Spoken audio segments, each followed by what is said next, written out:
Welcome back to another live stream. We have Mike Radzicki and Steve Keen with me today. We're going to answer your economic questions. So it's a Q&A session. I'm also going to cover some of my new System Dynamic Dynamo software, where it's at. It's been launched. It's live on the internet. You'll be able to check that out. Anyway, stay tuned.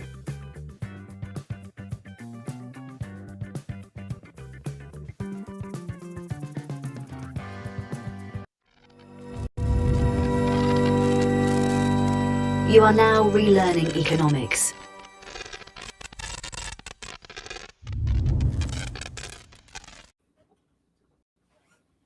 Mike, I bumbled that cutscene. I was sitting there for 10 seconds saying nothing.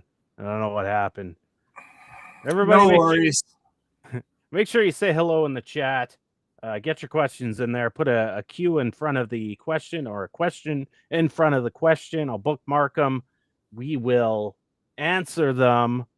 Also, make sure you hit that like button, subscribe, hit the notification bell so we're together forever. And if you're watching this after the live stream portion, you can comment underneath the video. Mike, how you doing?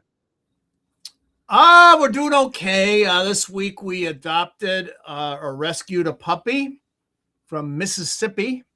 And so she's, is getting acclimated to the house with an older female dog. And so I think today it's been about 5 days. So they're getting along pretty well. You got to watch them at the beginning. Got a new version of my questions that every PhD student needs to answer when they're doing a dissertation proposal. It's version 6. And I've circulated that many times and people have asked for copies. And I have a new version because I have a new PhD student. So I thought I'd revise things. Real quick, in my experience, these many years, the biggest, hardest part of a PhD is the dissertation proposal stage, not the dissertation itself. Defining a research project that's not too big, not too small, just right, and figuring out how to answer it. And it's an important question and all that stuff. So I've written this guideline. So I got that out today. And I'm still off of teaching for a few more days. So catching up on things around the house. Got a new welder I'm putting together, welding machine. So working on that in between everything else. So life is good. Good stuff. Yeah. My dog cost me about $1,000 over the last 2 weeks. So he goes for his yearly shots because sometimes we take him to a dog sitter when we go away on vacation. And when we take him to the groomer, you might hear a leaf blower in the background. Just bear with it. The groomer, he has to have his shots. So we take him in. He's been smelling his ears and just his body. And I changed his diet about 2 months ago. Yeah. So it used to be just raw dog food. And I decided, well, his stool samples were a little bit too stiff. So I needed to loosen it up. So dogs, we'll get into the story of it. Dogs have anal glands and you need to excrete. Yeah. Anyway, so I dealt with that. But the food, obviously, when you change a dog's diet, that causes some immediate issues in the intestinal system. Anyways, we take him to the vet. He's got 3 different types of ear infections, so 3 different bacteria is going on there. So we had to get, the ear drops, and they're overpriced, marked up veterinarian prices. And then some creams, because when we took him to the groomer's like, he's got like these hives all over him. I'm like, what?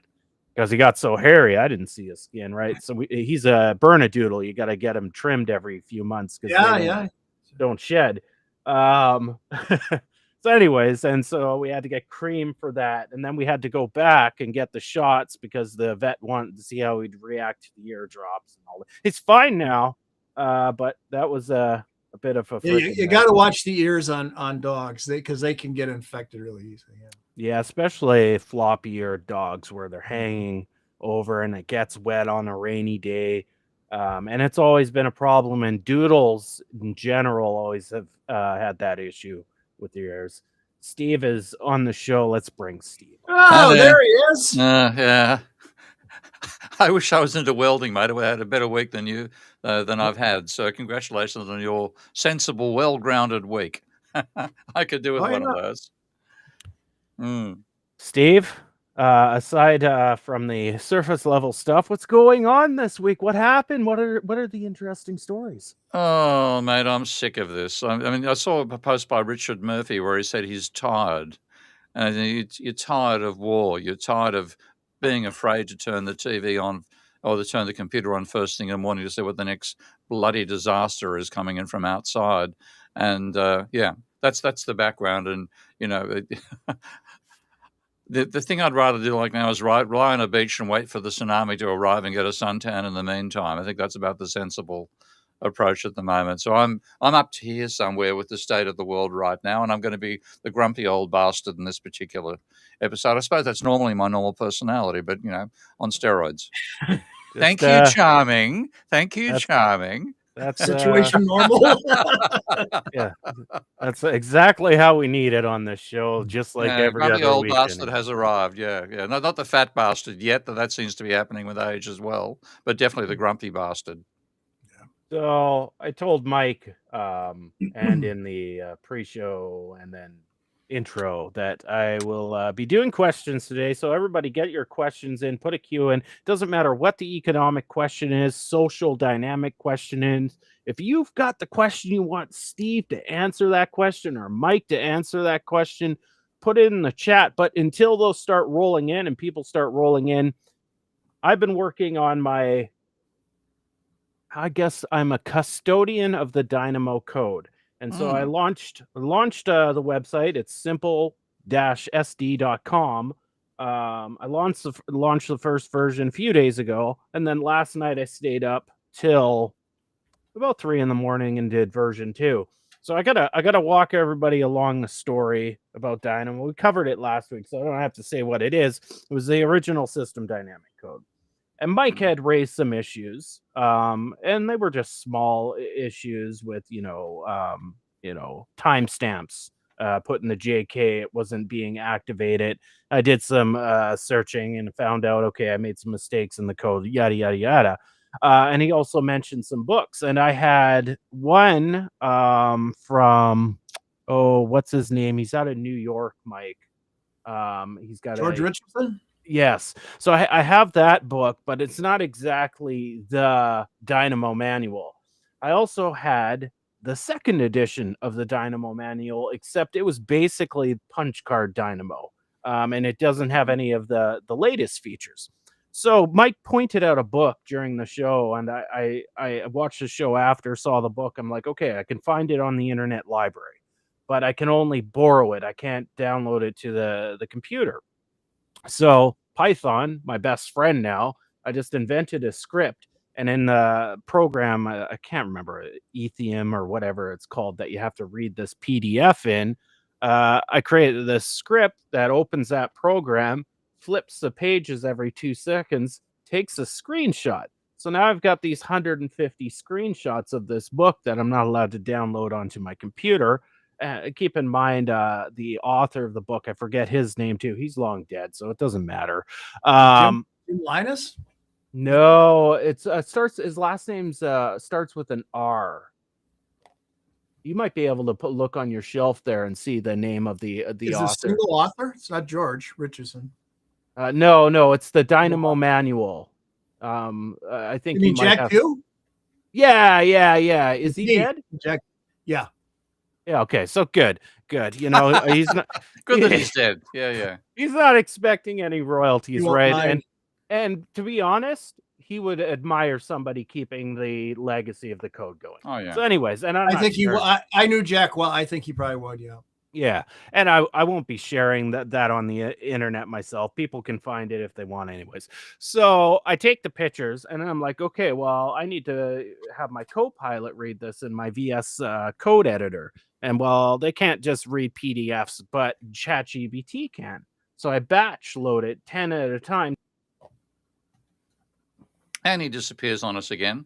Back he comes again once more down the bottom. Here we We got go. 10 at a time at that point, so that's as far as we got. Yeah, 10 So at a time. 10 at a time. Steve's in the big picture now. Let me get back on star of the Thank you. show Yeah. here. So I do 10 at a time, gives me a text file.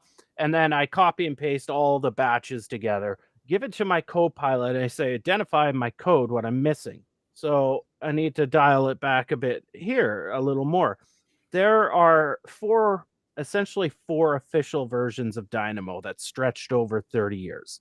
The first version was like the simple to Dynamo translation, the old punch cards. And in fact, on the Santex commands on the side, you had to list the punch card number, right? And so that was kind of like version 1, and I had kind of coded that over a JavaScript interpreter, yada, yada, yada. But it was missing a lot of things. Version 2 came out, Dynamo 2, and it introduced what's called macros. And macros are like, if you want to use a definition over and over in your model, you create a macro, you give it a name, and then that name you can apply to any of the equations. That was the innovation of Dynamo 2. Dynamo 3, which Steve, you'll want to do with the godly tables one day, are arrays, right? So if I have a SIR model, so a pandemic model, and I have different age cohorts, I can just have, the S, the I, and the R, and then they have like layers behind them of the different arrays of age groups. And I'll show that on screen. So that was Dynamo 3. Dynamo 4, technically the last full version, introduced, Steve, believe it or not, an RK3, not a 4, an RK3. Okay, 3. Okay, yeah. Okay, because that was in the early 80s, computational power, even on mainframes, was still iffy, although RK4 was coming out at that point.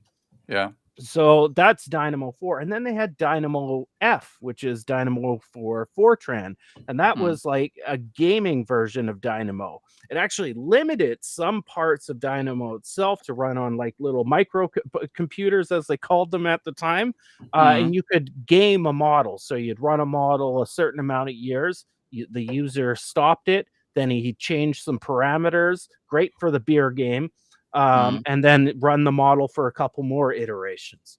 So those are all the versions of Dynamo in this manual. And so I identified the things that were missing in my code, started coding all that up, got it all done, and I decided, okay, this is kind of like Dynamo 6. Because if you think about it, Dynamo 5 was kind of the transition from Dynamo itself into graphical interface system. So like Stella in 1985. And I'm not too sure what Stella was, the original coding was for Stella. Maybe Mike will know and he can address that in a bit.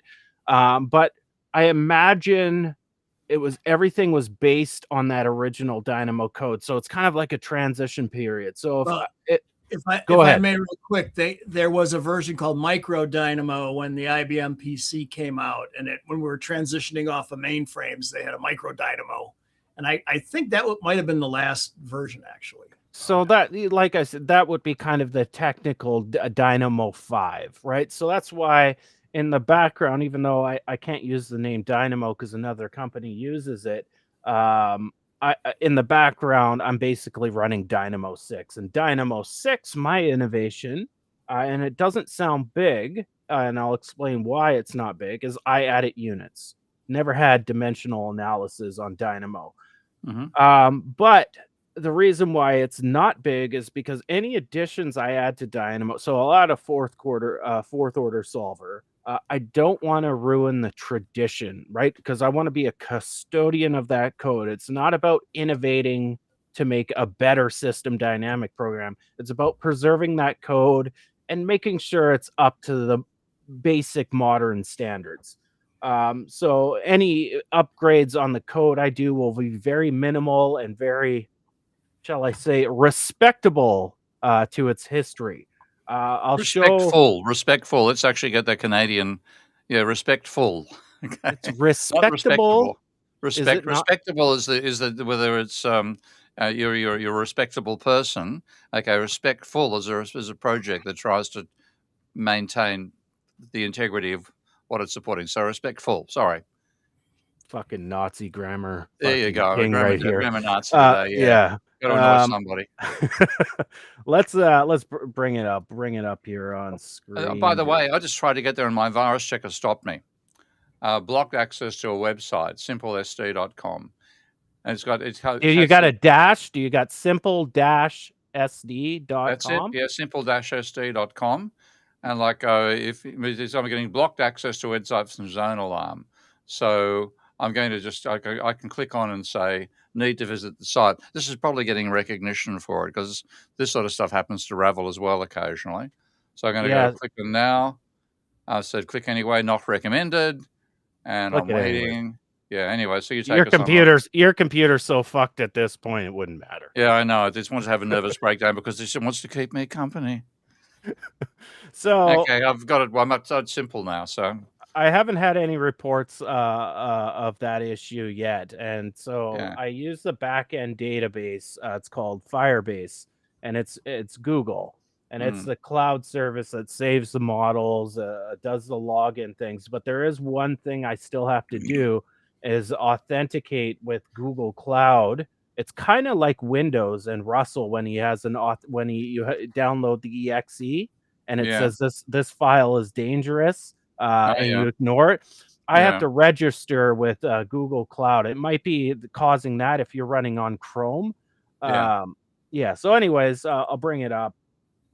Yeah, let's see if it comes up on the screen. I've loaded a lot of new technology into the Restream. I can load things fast now and all that shiznat.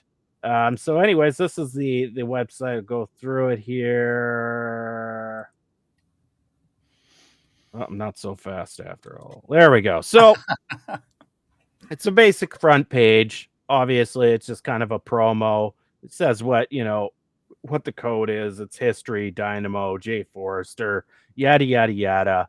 Get a little snapshot of the interface, language it uses. I've put some models so anybody can put their models in the library automatically and have some test models.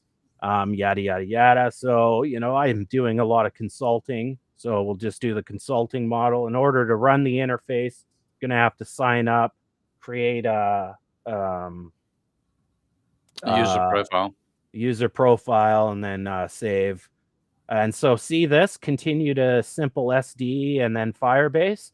I have to go to Google and put my application and say I've got a terms of service and privacy policy page, and that might be triggering Google Chrome on your end. Anyways, pick my account I want. We'll say it's already got a model loaded. It shouldn't do this. That's unfortunate. It shouldn't do that because whatever. Let's open a model, consulting model. So anyways, all the work is come along with the interface. I showed this last week how you can do the Dynamo code. I showed that the Dynamo code just makes the elements on the screen. I've added a lot more controls to the elements themselves to make them work better. You got all the connectors. I'll probably show the array feature here and then the macro feature, kind of show that. But anyways, the consulting is actually an interesting one because it actually applies. This is a basic system dynamic model that's been out there forever. I also update it with the plot page, so I'll have two pages. One that looks like the old printer paper, and then a more modern, respectable graph. Respectful graph. And so anyways, in this simple model, it just shows, and this applies to anything. You put effort into life, and it looks good for the beginning, but you hit a lull, and that's just feedback dynamics. But anyways, so we have that going. We have array models. So I can actually start a new model. I don't need that. I have an example model. I have an extensive help page for all the different parts of the model. I'll do an array model here. I'm still working on how the elements on the diagram get auto placed. That is a tricky algorithm I have to come up with. So this should bring up a set of arrays, and I'll just maybe do a quick organization here so people can see what they are. So I'll pull that out of the way, pull that down. In should be on this side. Put that up here, put that up here. And so this is an array. And so this is really handy if you've got like an aging chain model. So a population dynamic production model where you have different cohorts of the same unit. So this in the case would be people. And so you can see it's stacked and it's a very simple diagram. So it keeps it nice and ordered. Work well once I put the model, World 3 model in here. I'll utilize this. So you can run it. And then it has the three cohorts in there. You just don't see it on the diagram. Keeps your diagram cleaner. It has its certain practical applications. So that's one of the features that I realized when Mike was pointing out the history last week that I needed to add. We can do another model. So I'll show a macro. Oops. And we'll load model. And no, I actually need to go into the help. In the help, if anybody plans on using this, there are some sample models of the more technical stuffs like arrays and macros. Here's a macro. So we'll copy that code.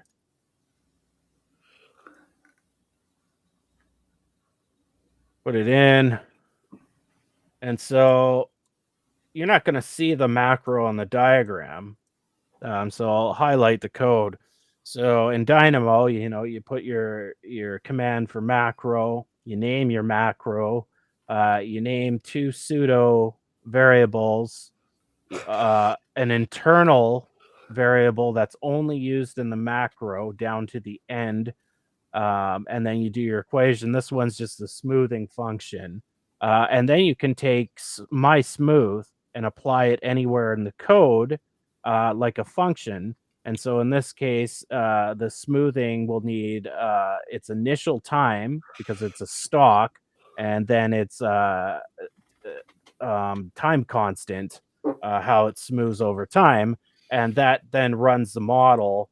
And of course, this is just a basic little model. There's nothing special to it. But anyway, so you can place that macro over and over. So let's say I was using this definition over and over and over again. All I'd have to do is use this line in the equation. Now, translating that, now this was back in the day where it was really handy, but it's still handy in a diagram. So if I go in the diagram, and so this is my production auxiliary variable, I'd be able to call it, I can't remember where it's called, but might be a bit of a bug going on here. But nonetheless, it brings up the macro variable. So it's treated like a built-in function. So you just type it in, then you get your smooth, you get that function. You make sure you change the two dummy inputs into whatever you have on the screen. So that was a big deal and a lot harder to code than just what I showed you there. And then so you can save your models. So just go new model. This is the interface. When you first start a model, you should be picking your time unit. In this case, we've got the first order and the third order solver. I bring up the third order solver. It's going to give me the relative error and the absolute error to dial that in. So let's say I picked days as my time unit. I don't know, model for my model. and I click apply, it's automatically going to code it over there, or you can do it manually, right? You can also save your model. So let's say I had the model, let's use the example model. Let's say I got the example model. And which is the SEER model, yeah. Yeah, so you got your model and you want to save it. We'll get this auto layout working eventually where it lays it out nicely and curves lines. But anyways, so you got that. You want to save it. So you can go up in the traditional area and you can save it. You can save as. You can rename old files. So suppose I want to save this as the Mike, Steve, and Ty show model. Save it. Saves it in there. You can go up into your account. You can go through your account. Any bugs you can report, it'll be listed in here. Once I address them, they'll get pulled out. All your saved models are right there. Any that you publish on the library are right there. You can change your account details if you want, yada, yada, yada. You go back to your editor, let's say. Now you can load that model. It's going to be in there. So the Ty, Steve, and Mike model are right there. You, of course, can change your name of that file, etc., etc. You can export the diagrams in multiple different ways. Same with the undo, redo, pretty simple stuff. You can just get access to your elements there, settings, run model, all that simple stuff. You can also then, of course, that go and put this into, let's say I want to put it in the model library. As long as you're logged in, you can share one of your models, the Steve, Ty, and Mike model. You can name it a specific name if you want, add it to a category that is epidemiology, and publish it, and then it gets published to the thing. You can also delete it. It won't delete the model in your file as saved models, just it'll delete it from the model library, so people can't see it anymore. You can remove that. Anyways, that is the go mid show here, get this all lined up. We're back. That is kind of where it's at. So anybody who wants to go test it out, also put in the bug feature options in the help menu. If you're getting the same problem as Steve about the loading, I don't know, Mike, did you get that? Have you visited the site yet? It's on my screen, but I haven't really played around. Did you get a warning that the site was dangerous? Sometimes, you mean from the browser? Yeah, you just I got it from my virus protector, but it's okay. I got past that. No. You just tell the virus protector to go there anyway, because it's these things are protecting against generically known systems. When they got something new, they treat it like a generic problem rather than a site is safe. So just overrule it. Yeah. So I'm in there now. Okay. So yeah. So we got a question here. Oh, Reagan Boychuk, our bestie. Reagan, bring it up here. Reagan, question for Ty. You started modeling my oil sands data and banking with Minsky a few years ago before you got another job. Still trying to model it with Ravel in school, but you're sharing your work help consider? What do you mean, Reagan? You want me to help you? So many people want me to help them. Tell me a little more info on that. Got another question here from Adam. Question: how via monetary and fiscal policy do we overcome the structural incentive for firms to prioritize rent extraction over genuine net production? Steve, I'll start with you. Well, I think this is really saying, how do we avoid a financialized economy? Because that's what we're living in now. We've let the financial sector take over the whole bloody world. And as Marx once remarked, this gang knows nothing about production and should have nothing to do with it.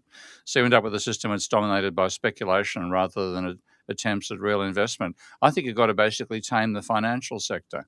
You don't let financial rewards get out of proportion to what you can get in the real sector. And that means things like, for example, I'd ban I'd ban margin lending. I'd reduce this volume of bonds that are sold to the private banks. I'd reduce the amount they're able to sell to the non-bank financial institutions, because everything we've done basically says let's allow more financial speculation. Let's allow less. Let's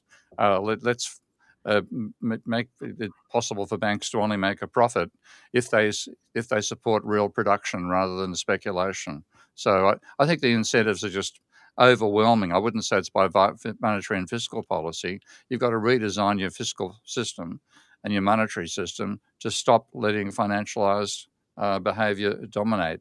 Like a major one there, as I've said, if you didn't sell bonds directly to banks, then banks couldn't sell them onto third parties. That wouldn't create the bond market, and you'd have a less financialized system that way. But certainly, an economy dominated by finance is one that stinks almost as bad as your dog.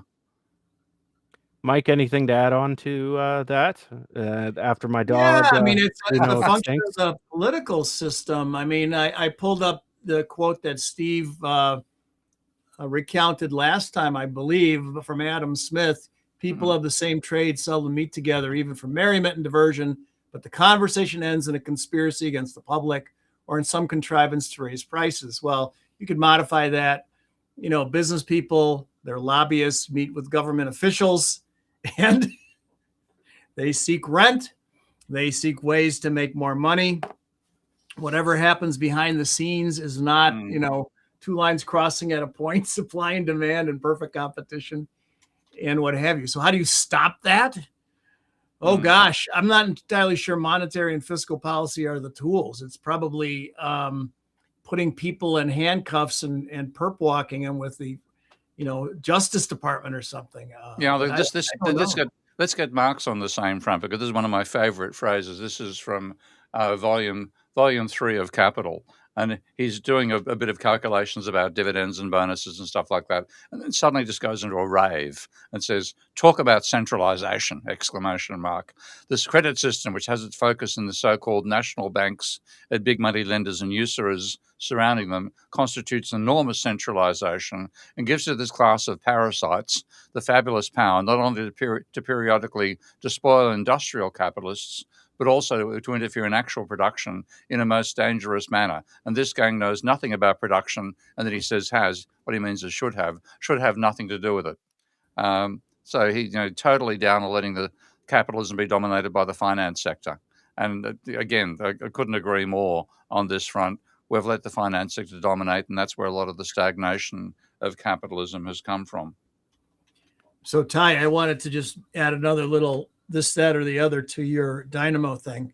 So I pulled a book off the shelf, and the first thing is, look at what I found. I found one of my punch cards. Whoa! Okay.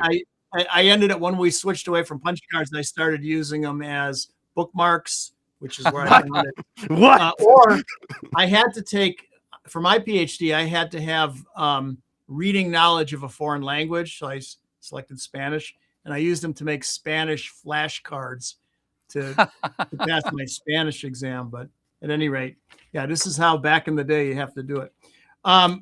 So I just want to call your attention to old Nat Mass. So Nat Mass, Forrester supervised, this was his doctoral dissertation, and Nat Mass supervised Sturman's doctoral dissertation, just to give you a lineage. And this was, in some sense, the first cut of Forrester's national model, system dynamics national model. And Nat Mass was renowned for modeling in Dynamo by often not using rate equations. So let me give you one example here. You can see he's got a rate equation here for production, but not for shipments he uses auxiliaries for the other flow. And that was possible in the old Dynamo as well. I don't know if anybody besides Nat did that. That was kind of his style. So it is possible. It is possible and so my consulting model, and it's done to show the feedback loop effect. So it's using an auxiliary as a rate. Yes. Yeah. So it is. You can do that, and so I've seen that lots. And if you look at the World 2 model, and you look at the agriculture fraction of capital investment, you'll notice Jay Forster didn't put any rates into that. If you look at Okay, old equations, right? So the okay. other four system states all had their proper rates, one in, one out, except for the extraction of natural resources. It was just out. But that one system state had no. And I always thought, why did he do that? Because it didn't show anything extra on the diagram. It's already kind Yeah. of a spaghetti diagram. I wondered why he skipped out on that, and I don't know why. Yeah, and I mentioned Nat's modeling. I didn't know Nat very well, Nat Mass. I just kind of shook his head, said hello, kind of thing. Listened to some lectures he gave. So I never talked to him about it. We weren't at that level of me just chit chatting. But my colleague at WPI, Khalid Saeed, was good friends with him, and I mentioned this auxiliary modeling thing to Khalid years ago, and I know he knew why Nat Mass did that, but I can't remember off the top of my head. What he told me was that he had a particular reason for doing it that way, in other words. And since Jay supervised his dissertation, I imagine they were, thinking alike. In certain situations, you're going to model that way for who knows what reason. But it might be something like the diagram was simpler in that era because he had a hand draw it or something. I don't know. But Yeah. Might be. Everybody, make sure you remember to hit that like button, subscribe, hit the notification bell, chat in the chat. We're looking at it right now. It's always interesting to see what you guys have to say, and keep putting your questions in there. Make sure you put a question or Q in front of the question. We will bookmark it and address it for you. Let's do a troll first here so we can just get it out of the way and make fun of them. Here it is. Truck Lore. So, you little bitch. What I can do is give you a stream link, and you can at least come on, show your face, instead of being a little keyboard warrior bitch behind the scenes. And you can explain all your problems with Steve Keen's Twitter account. I imagine you have a Twitter account with about 2 or 3 followers and nobody listens to you. You have no academic achievements in your life. You still live in your mom's basement. You're about 27 and unemployed. You can go fuck yourself. So now let's get to some. We're sure that was a person and not a bot. I don't know. Bots, If bots you know, fucks itself, we might actually get reproduction and artificial intelligence will become real. That'd be amusing. Let's get another question here, a legitimate one. Question for Steve. Steve, I could be wrong, but I remember you had an interesting take on birth rates having something to do with household debt. I was hoping you could elaborate. Thank you. Well, basically, it's the scale of household debt is so huge these days that people, if you want to buy a house, the cost of buying a house rules out the thought of having a child in the house. If you look back at the level of household debt back in the 40s, 50s, late 40s, early 50s, it was of the order of 10% of GDP. It hit 100% of GDP when the financial crisis peaked out.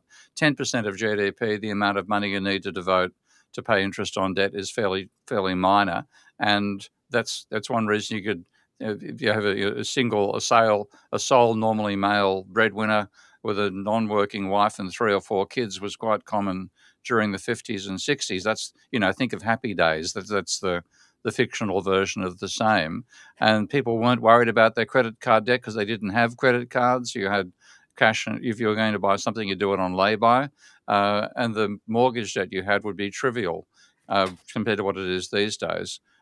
So with the scale of mortgage debt people face now, they're far more levered, and they simply can't afford the thought, if they're going to buy a house, then forget about the expenses of having a child as well. So I think partly why the birth rates have slowed down isn't because people are enjoying more leisure, et cetera, et cetera.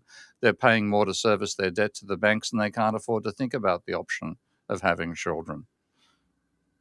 Mike, any further additions you want to add to that? Yeah, I'm looking for something here, an actual graph. I'll speak first, and then I'll see if I can find it in Sturman's book.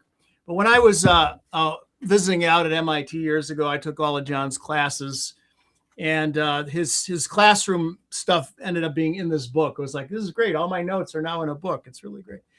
But as I remember the story, and the graph is in the book, it was an example of policy resistance in system dynamics, where you have negative feedback loops fighting one another. The policymaker's goal is different from the people living in the system. So the policymaker does something to pull the system this way, and then not immediately, but over time, the people in the system pull it back to where it was, or even worse.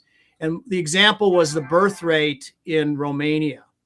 So in the 60s, the Romanian government was alarmed that the birth rate was too low, below replacement. And if this continued for years, obviously there wouldn't be any Romanians anymore, right?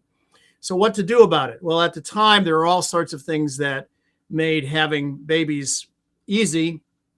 And the Romanian government said, we're gonna sorry, opposite way, that allowed one to not have babies, from abortions to birth contraceptives and all this sort of stuff. So they said, nope, we're getting rid of all that stuff because we want you to have babies. And the Romanian birth rate shot way up immediately. But then over time, it just went and ticked right back down to where it was, and even less than it was before. So yeah, in the short run, you got what you wanted, but over time, the system adapted and people found workarounds. They didn't want lots of babies, so they found ways to not have them, right? It went back to where it was. So this is an example of policy resistance. As I remember the story, right next door in Hungary, they had the exact same problem, but the Hungarian government pursued a different policy, which was to build larger apartments, as Steve was kind of alluding to housing, and the question is about that, more schools, playgrounds, and what have you. And the Hungarian birth rate went up and stayed high. In other words, it wasn't that Romanian people didn't like children, but rather they didn't have anywhere to put them. Yeah. And the Hungarian government pursued, hey, well, let's build places where people can put their kids, and voila, you had a higher sustainable birth rate. I'll see if I can find a graph here. I was just texting and driving there. We got another question here from Evolution or Revolution. Can I ask Steve's views on China's declaration that a second trading currency is now required? Well, I haven't seen the declaration, but I agree we've got to get something other than the American monetary system for international trade. It's always been a disaster. It's a question of how long before the disaster manifests, and I think we're seeing that right now. That Americans weaponize everything. It's just an American habit. They can't help it. How can we use this to kill somebody? Seems to be the first question America gets about a new form of technology, and they've treated the monetary system the same way. They weaponize SWIFT. By making it not possible for Iran to use SWIFT at some stage. It's no particular wonder that Iran is trying to sidestep the American monetary system when the Americans excluded them from it.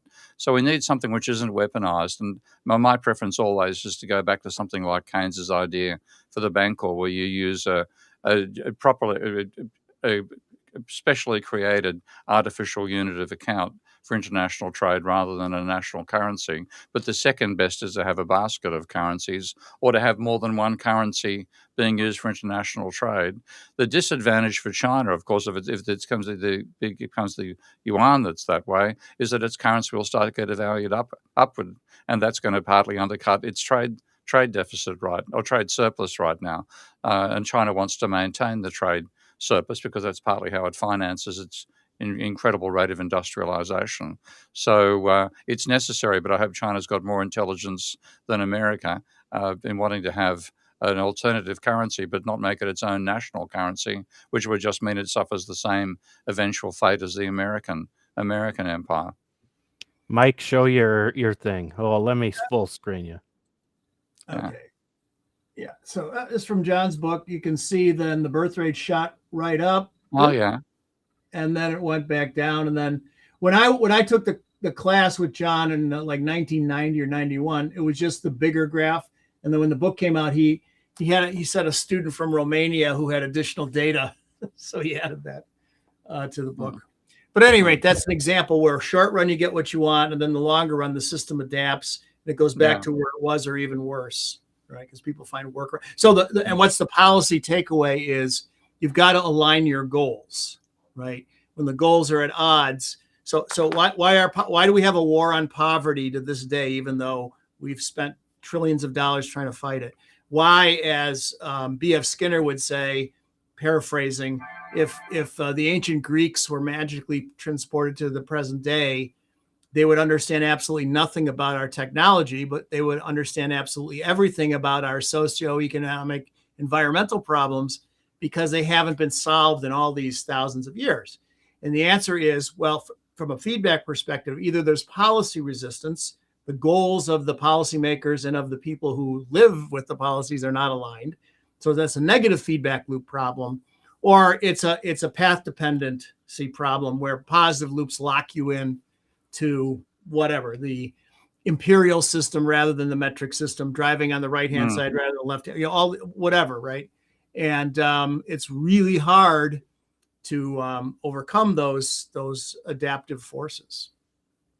Make sure you put your questions in the chat. We'll get to them. Steve, there's a follow-up question from Evolution or Revolution. What are China's views on the Bancor?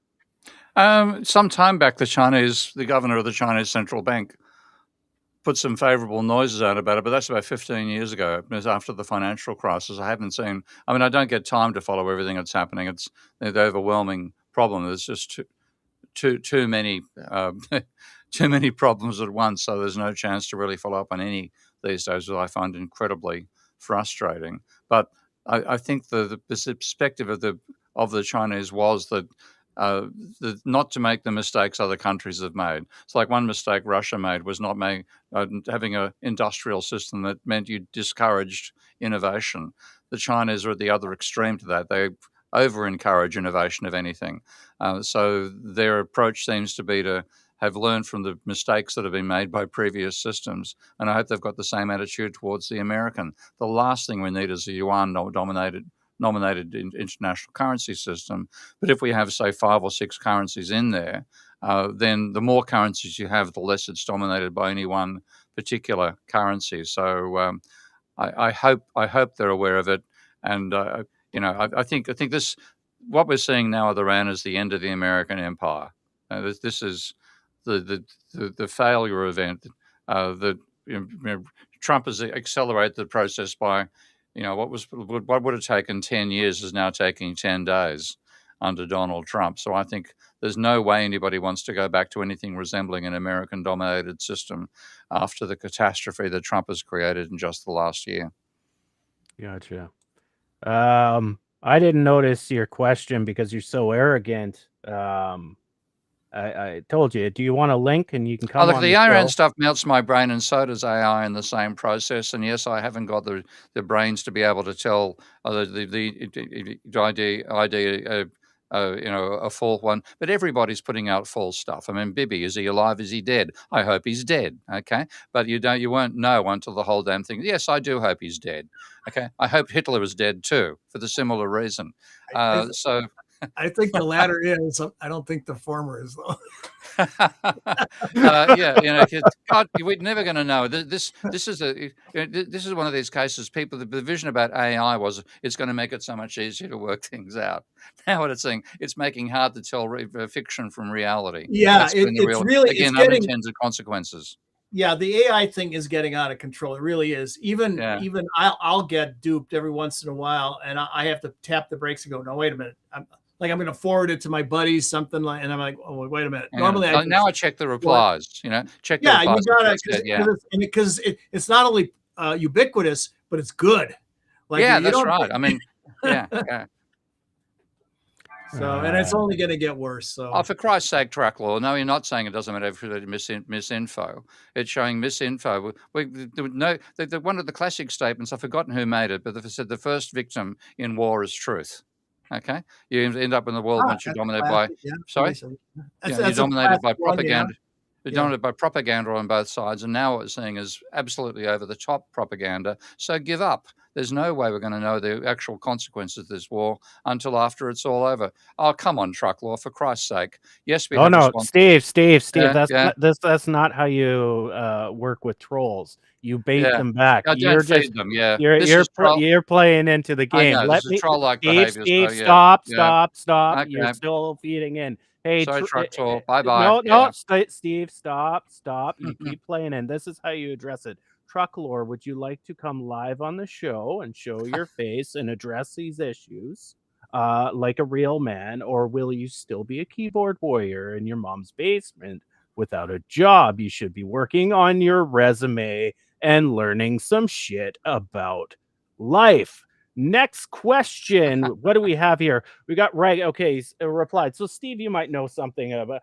You Yeah. built a model and then got too busy. School students are still trying to build a model you started. If you would share your early work, it would help a third person model with Ravel clear enough.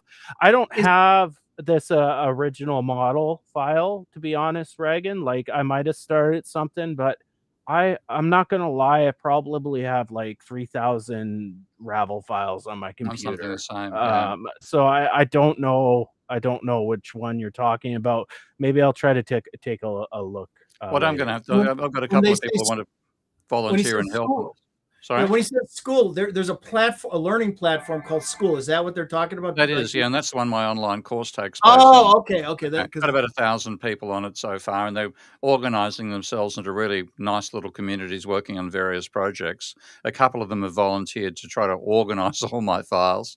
And like one thing I'm going to suggest to one of them is make a set of structured files, starting from the Goodwin model and moving up from that point. So we're likely to get a sort of organised set of models of various type, of the economic models, your SEER models, get a whole range of different, a library of models put together for Ravel, done by people on that site. So it'll get more organized over time. And we need it because, as you say, like you and I've got thousands of Ravel files and I lose track of them as to what the hell I've created. It's a real struggle to find the stuff. So getting an organized library would be a marvelous help. On that note, you can also find Steve on patreon.com/Prof. Steve Keen. You can find me on patreon.com/relearning economics. You can find Mike directly in person at WPI or somewhere out on his large property, mowing the lawn. The next question: what are your favorite books on economic history? And I am interested in not just the books about the last century. Mike, I'll let you handle this one. well, there's economic history, and then there's the history of economic thought. And I'm economic history. I never had a course in it. I wish I did. Mhm. So I can't really suggest a book off the top of my head. If you mean history of economic thinking or thought, a good place to start, I suppose, would be the guy at New School. Oh, what was her name? Gonzalo No, no, Fonseca. no. He's passed away. He had the famous book. It was like in the 20th edition where he summarized the great thinkers. Not Kindleberger. Oh, Heilbronner. You mean Heilbronner? Heilbronner. Yeah, Heilbronner. Okay, yeah. And No, New okay, School. That's a yeah. good place to start to get the big thinkers. Dun, dun, dun, dun, dun. But that's history of economic thought. Like I'm Yeah, going to that's what I'm suggest, saying. Yeah. yeah. When I worked as overseas aid officer for the Freedom from Hunger campaign, it was my first major job out of university. School teacher beforehand, but then 3 years as the education officer there. And I thought I better give myself a bit of history of Asia because, of course, that was one of the major focuses of the work that we did. And I found an absolutely brilliant book that gave me a very, very deep understanding of the colonial period, the different empires that existed, the system that China had to link its empire together before it was raped in the 19th century, and so on. And I just checked to see what the book still exists. I think for a fabulous history in Asian economic history, I'd suggest where we are here. Let's see. Here we go. A History of Southeast Asia by D.G.E. Hall. Those are his initials, D.G.E. Hall. I found an absolutely marvelous book, and it gave you a history of how the colonial period failed in various ways as well. So, for example, he said the history of Dutch management of Indonesia is a history of schemes brought in to benefit the locals and then twisted to benefit the colonizers. So, very, very interesting history on the development of the whole Southeast Asian region, out to including the part of India and part of China. So, and given the rise of the Asian century, I think one thing Americans need to learn is a bit of Asian history before they pulled in there and started to destroy the place. So, A History of Southeast Asia by D.G.E. Hall, I'd highly, highly recommend. And then in terms of more modern history, the stuff that Richard Vague is doing on the 19th century, I think is absolutely fabulous. So Richard, as you know, as you guys know, he's an ex-banker. He established 2 successful banks in Texas and then became a critic of the banking sector when he saw the subprime bubble, and that's how he and I became friends before the bubble burst. And he has 2 great books. One is A Brief History of Doom, 200 Years of Financial Crises, which is a fabulous read. And his most recent one is, let's see if I can find it here, there's an illustrated business history of the United States, only available in hardcover, and I've got mine somewhere in my books here. I've got to try to locate it. But again, what he's done, he's got his research team. The people, he's basically hired a bunch of young graduates from university, and they've stuck with him for 15 years doing the background research for him. He gets them to go and find old newspapers. I mean, literally, it isn't just a case of what do you find in the other text history books or what do you find in economic data. He gets them to go back and clip the newspapers for the issue of corporate bonds in the 1810s. So it's really incredibly detailed history, and he writes beautifully. He really does. So an illustrated business history of the United States, I'd recommend that one to get a really good background on where America's corporate structure came from. Yeah, real quick, and it isn't books, but the History Channel has a nice series, The Men Who Built America. It gets into some of this stuff. Obviously, it's videos, streaming videos. Yeah. But I learned a lot about, it's all the, Edison, Tesla, Carnegie, J.P. Morgan, Henry Ford. And then they have a follow-on series about the food that built America, the whatever that built, and, Kellogg and Heinz and whatever, and that you see their what the economic conditions of the era were, what they were problems they were solving, how they built their empire, how they were rent seeking, as we discussed it. And I learned a lot because I always thought like J.P. Morgan was just a big banker, right? Yeah. But he was in cahoots with first Tesla, then Edison with electricity, and then he bought out all of Carnegie's steel. And I was like, really? I didn't know that. So it's kind of, it's not a book, but. Yeah. Anyway. I mean, I've seen history described by some people as one damn thing after another. Trust me, at the moment, I'm beginning to accept that interpretation of history every morning. I wake up one damn thing after another. But in terms of like themes in history, then I'd recommend the work done by Peter Turchin, because what Peter is trying to do is the long-term trends that drive change through history. And he's got what he calls cleodynamics. And that is actually fairly strongly related to system dynamics. Mike, you've got a few facial expressions going on there. Tell us why. So I've been goofing around a little bit with things like I'll ask ChatGPT or one of the platforms, give me all the citations for the rise and fall of great societies or great economies. Yeah. And it'll give you the Roman Empire, the British Empire, maybe the United States, and I'll ask it, are there patterns or commonalities across these, come up with sort of a generic structure as we would say in system dynamics. So does history repeat or does it rhyme? That sort of thing. But you can say that, hey, there's a lot of these empires don't last forever, right? They might last longer than the next one, but eventually they fail. They run into, I think we're living through that phase right now for the American empire, which it's one thing to talk about the possibility of it, to see how it's stuffing up in Iran right now, and how that's undermining its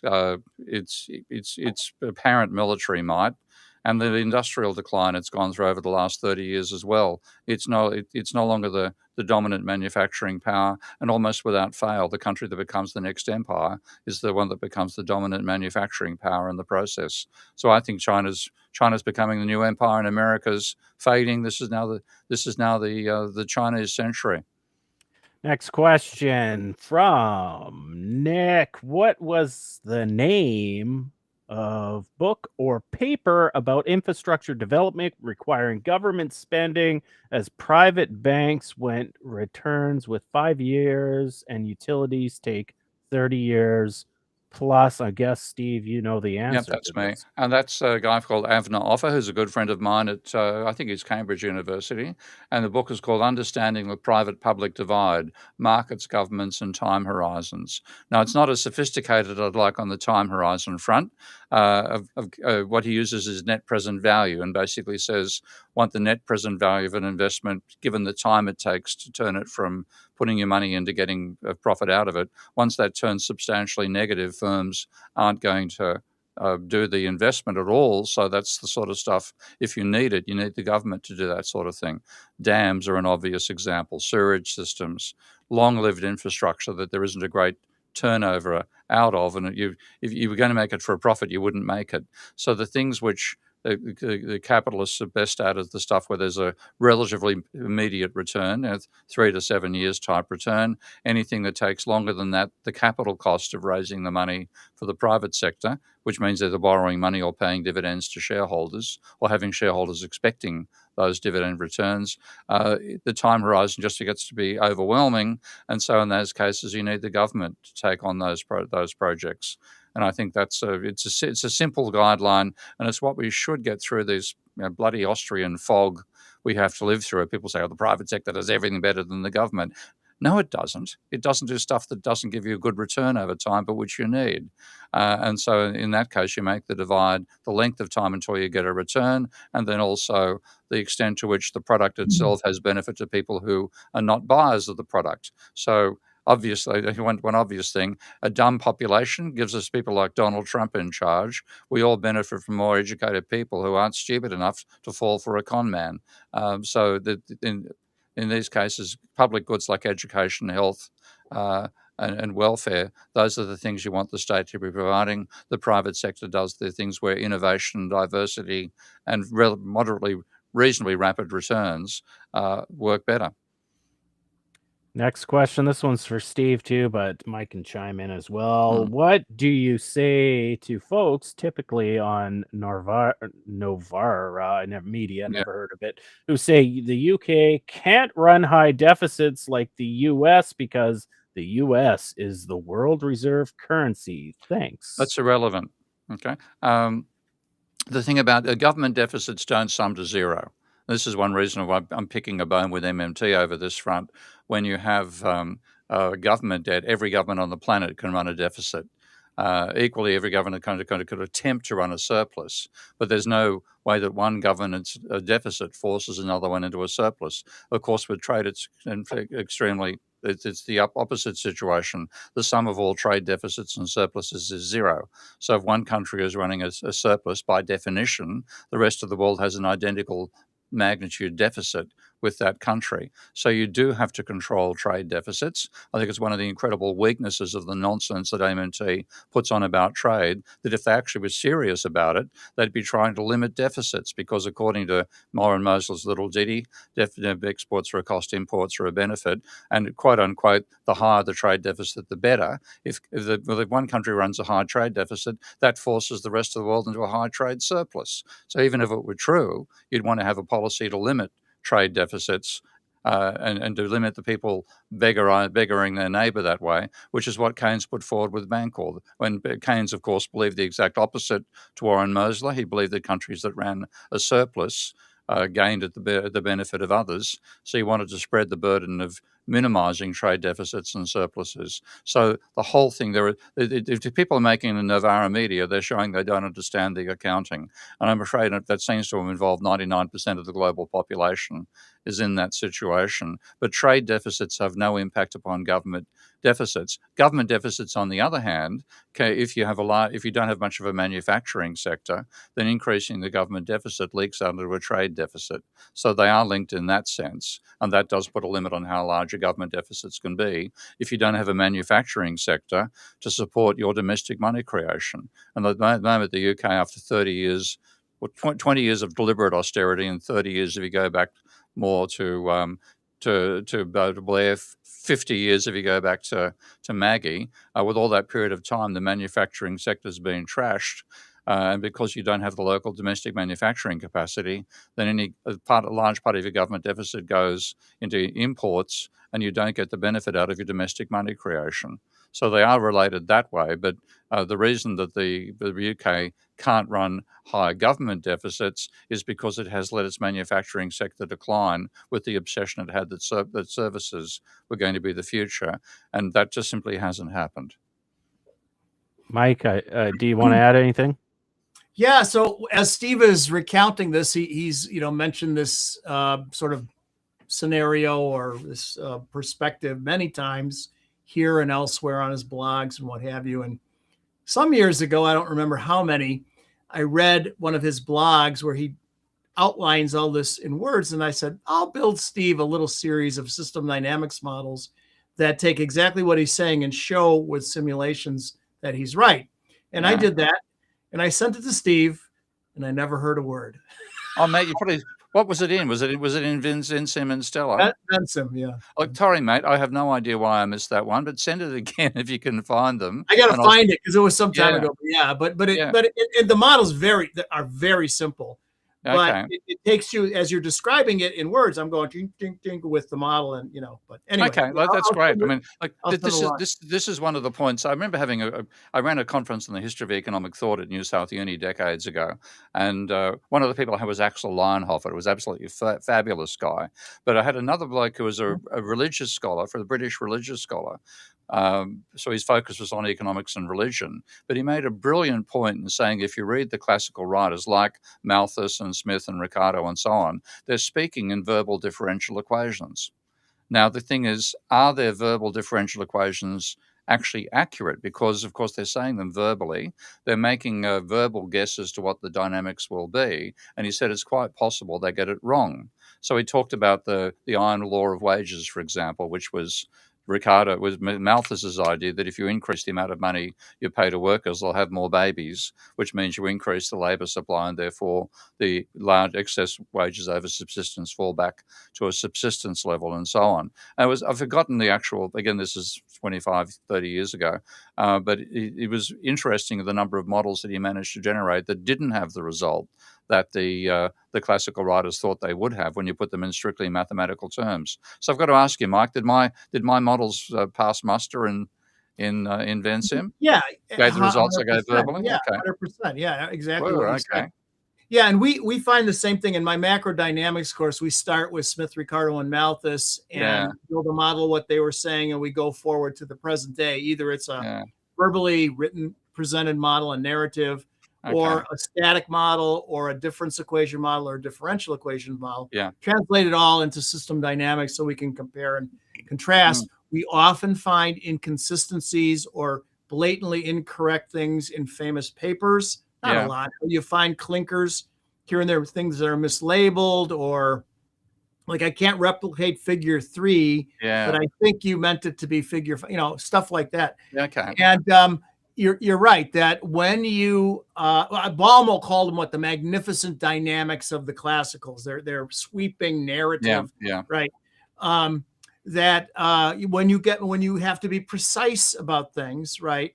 Then you have to start the rubber meets the road, like exactly what do we mean by whatever statement that is, and if it means this, so some of the stuff that we find is just not necessarily wrong but misleading. The textbooks are maybe not exactly putting students in the right direction, because Mm. you can show when you make things dynamic that that's not really the case.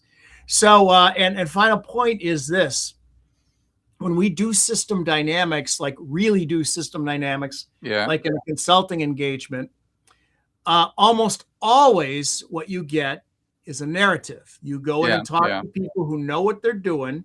Yep. They do it every day, all day. They are not people in the mailroom and it's their third day on the job. These are C-suite level people who have good mental models. And you ask them, why am I here? What's the problem? What do you think is causing it? And they go, la, la, la. They can tell you a lot. And then you got to filter out what you can use for a model and what's just noise. Okay. But you almost never start with, here's a data set, go torture it. You know, it's a story, it's a narrative. And from that, you have to extract the information necessary to write the equations of motion. Okay. I found emails from you back to 2009. So I'll see. Because all right, next question. We'll carry. You guys work out the email Let's see stuff. them. So this one's just pay attention to the wording, guys, because it's a little technical and it's two-part. The mainstream argues that under floating exchange rates, a currency account deficit requires attracting international finance flows to fund it, meaning an increased rates negate physical policy effectiveness. Is this BS? And it goes on, i.e., can central bank buy bonds to fund the deficit? That doesn't really compute, does it? The IE deficit doesn't follow. Bring up the first part of the question first of all, mate. Again, a lot to unpack there. Okay, floating exchange rate. Well, a current account deficit requires generates a capital account surplus. That's that's one of the basic rules of the accounting for international finance. See, if you import more than you export, then you end up having the balancing item is the impact on the ownership of capital, because you've got to finance that, and you end up borrowing money or selling assets to finance it. So that side of things is correct in accounting. The floating exchange rate doesn't really make a large amount of difference. It's just that, one of the myths about floating exchange rates when they were first put forward is bring in floating exchange rates and that'll be the end of current account deficits and surpluses. Well, that hasn't passed the test of time. How long ago did we go to floating exchange rates? 1973? So had 53 years of floating exchange rates. And what's China's current trade surplus? I think it's 10% of their GDP. Japan's been running pretty much permanent surpluses all the way through. America's partly is because we've got because the American dollar is used for international trade, it therefore has to run a trade deficit over time. It started in the surplus, but inevitably people need American dollars. The dollar gets overvalued because it is the international currency, which undermines your manufacturing sector. All this means that you end up running a trade deficit, and therefore the rest of the world runs a surplus. But the deficit that we get, the trade surpluses of the rest of the world are more than equal to the America's deficits, because America's not the only country running fairly permanent trade deficits as well. So the whole idea that floating exchange rates would solve the problem is just nonsense. And I think it would have been nonsense even if we weren't using a specific domestic currency for international trade, because once you get again, I see a lot of very simplistic thinking about trade deficits and surpluses. And people say, this is an MMT argument. If you're running a trade deficit, then you can balance it by having more of a government deficit. But you can't, because what enables a trade surplus to build up from one country, and therefore a trade deficit on the other side, is often manufacturing advances. So Japanese cars wiped out American cars because they produced to a market that didn't exist in America. But then because the Japanese companies, Toyota in particular, Honda and so on, had been developing a range of cars that American manufacturers hadn't created, the extra profits they made from the export sales meant they could maintain their technological advantage.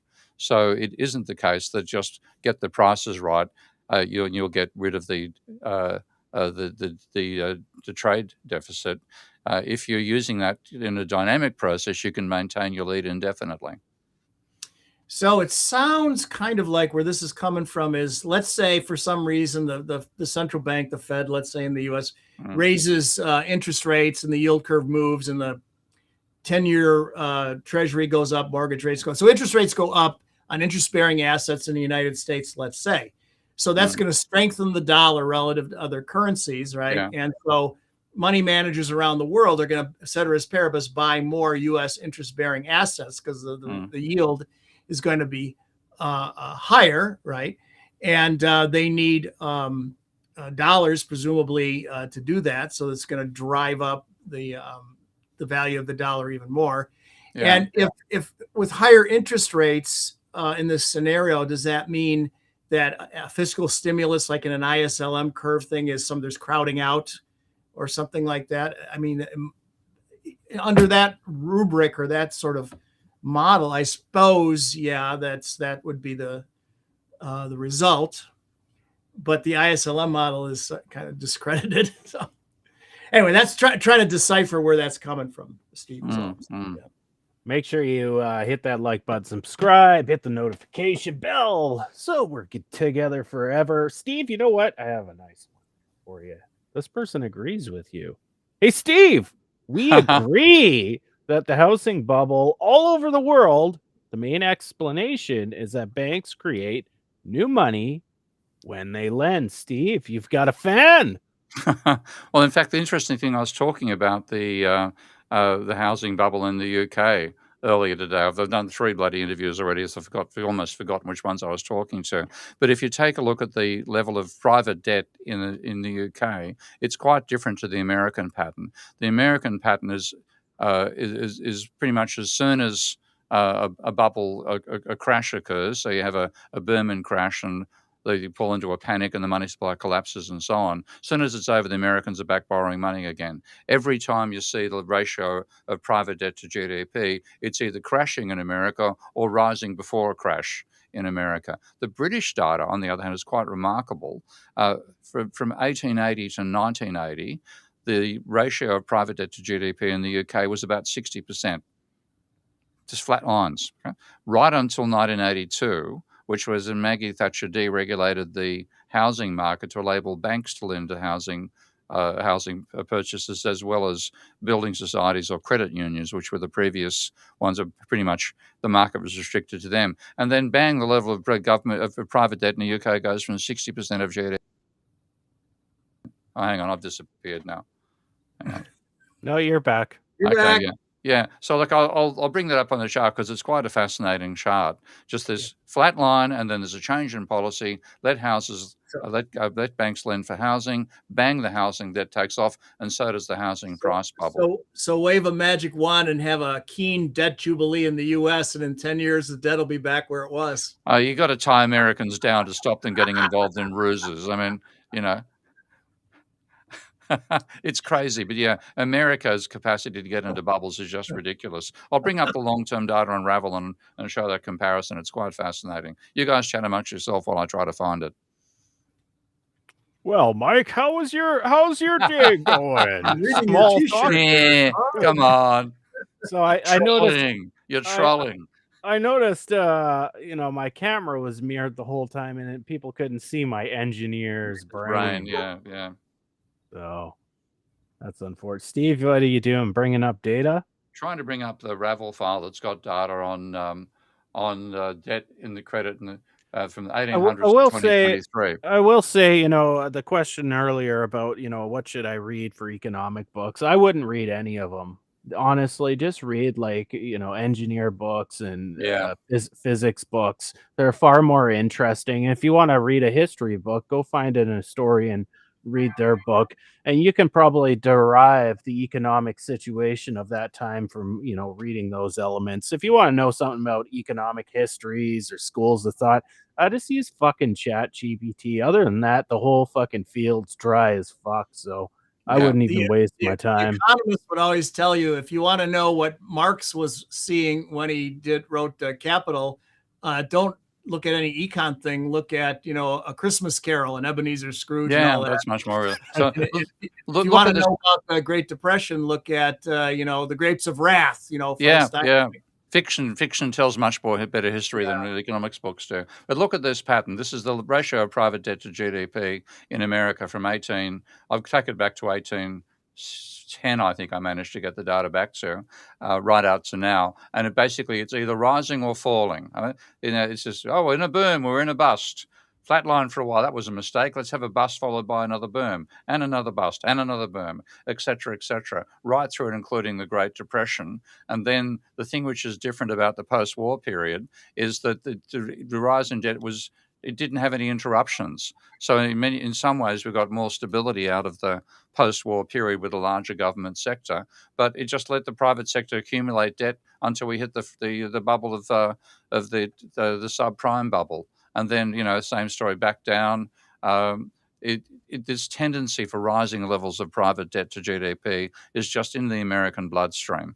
Whereas if you look at and I might have it available, I can find it quickly. Let's see if I can find. Okay, this one I think has got data on the UK, and let's go. That's the United States. So this is the most recent data from the Bank of International Settlements. Well, let's take a look at the UK data, which is what I was looking at earlier today. And the part I'm really focusing upon is this level here. That's the red line. That's the ratio of private debt to GDP. So the data is going back there to about 19. That's about, what's the start of that series? About 1960, I think, at a guess. Okay, so 1960 right through to 1982, 83, flatline. And that really, when you look at the long-term data from the Bank of Bank of England, you find that's still the ceiling right back to 1880. But then look what happens when they deregulate and let the banks go into lending. You go from a debt level there of 58% of GDP in 1981. That's before Maggie deregulates in 82, and then bang, up we go, and up and up and up. Bit of a break around the 1990s recession, and then it peaks up way up here. So that change is a real watershed in English economic history, and it began when Maggie let the banks lend for housing rather than restricting it to building societies. Of course, building society lending doesn't create money, whereas bank lending does. So you can see the impact rolling through there. Nice. You should have moved. Didn't you have a way to move your time axis back so you could have shrunk and then expanded? I could have done that, yeah, but it is. I'll see if I can find the old Bank of England data and show that, because that's even. That shows it even better. Come on, Mike, you got a line coming there. I can see it happening. Yeah. Come on. The old line is words talk, but numbers scream. That's a good line. I like it. But it's screaming to me. And that's why, what do you think about Peter Turchin's work, by the way? Have you taken much of a look at it? No. I recommend you do, mate, because tell you, How do you spell his last name? Turchin, Peter Turchin. We should have him on one day. He's a historian, and he's developed what he calls cliodynamics, Clio relating to some... Cliometrics, Cliometrics, yeah. So he's created, as well as cliometrics, which is measuring the past numerically, he's also created cliodynamics, which is trying to model it. Yeah. And quite fascinating work. Yeah. Very much really. I'd like to know what he does his modeling, and because it seems to be most likely in MATLAB, I'd guess, rather than, say, Simulink or any system dynamics program. But of course, his work is suited for system dynamics modeling. Yeah. No. That's excellent. Yeah. Economic history would be a good application for Ravel, system dynamics, and what have you. Try and say what the heck happened, to cause the World War II, to cause the Great Depression, to whatever. So, yeah. Get the numbers to screen for you. Ralph, I'm sorry you're getting advertisements during the live stream. This is because not enough people send me super chats to cover my capitalism, my streaming fees that are $50 a month. So I had to put ads. So I actually collect if you do pay for the Prime service, I get a cut of that too. But it's not. I'm not exactly breaking 1 million views per live stream, so it's not quite covering the $50 a month. But anyways, if you want to, we know times are tough. If Ty comes on with a T-shirt next week that says "We'll do Ravel modeling for food." Well, say the way things are going, food's going to get much more expensive, courtesy of what's happening in the Gulf. And this is the terrifying thing about that situation: that the huge part of the world's fertilizer comes through the Gulf. and of course fertilizers, the Haber-Bosch process, ammonia, and so on. All these things come out of the Gulf. We could, and it's falling just at the time when you need the agriculture to do the planting. So it's quite possible we're going to get a global famine coming out of Donald Trump's little excursion. Excursion. He's found a new word. The word is obviously incursion, but I think he's Jared or one of his morons that divides him, and he must have misheard the word and think, oh, it's an excursion. So he made a little. He did it in one day. He used it about a dozen times in speeches and interviews and so on. We made a little excursion into Iran. Excursion's a holiday, you turkey. Incursion is an invasion. That's what you've actually done. A holiday. Well, yeah. Oh dear, honestly.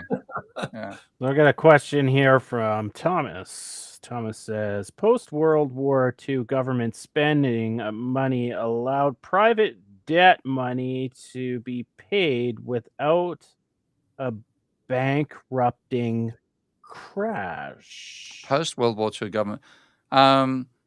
Yeah, I mean that's what he's saying. It's the scale of government spending, that by creating money without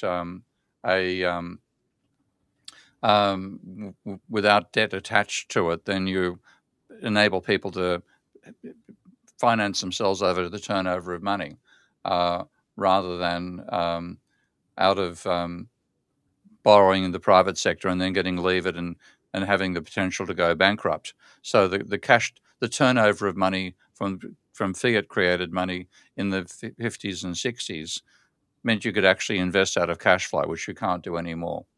So that's an intriguing argument there. I'm trying to find that private debt number. Speaking of cash flow, here's another question. I have no understanding of what it means. What do you think of the real cash balance effect? Mike, have you ever heard of the real cash balance effect? That's an old one. How much stuff can your money buy? So if prices are going up like they are now, and you look at your paycheck, it went up by 2%, but prices are up by 5%, you feel poorer, right?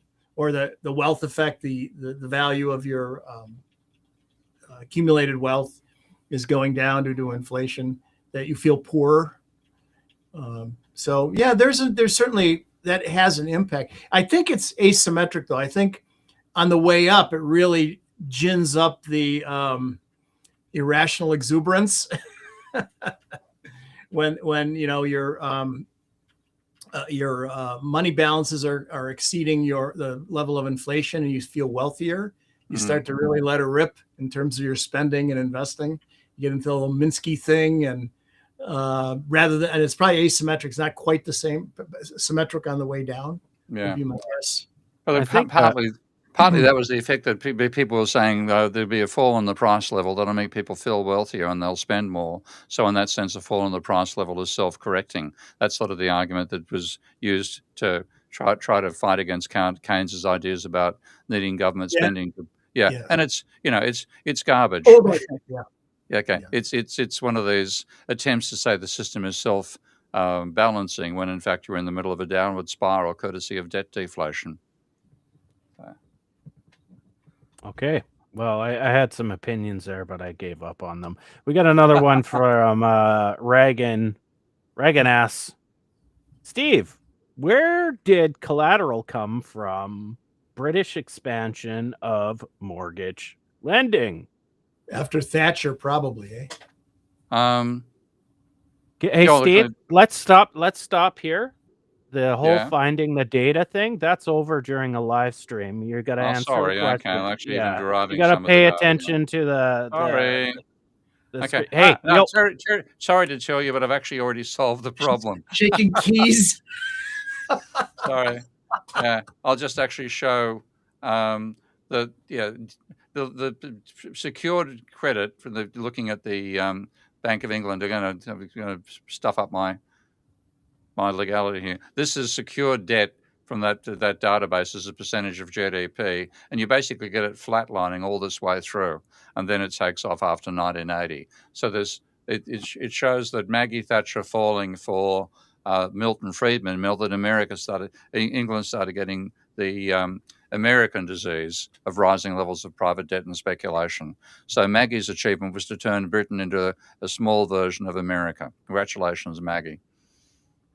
Well, that's you're not a big fan of Thatcher, are you?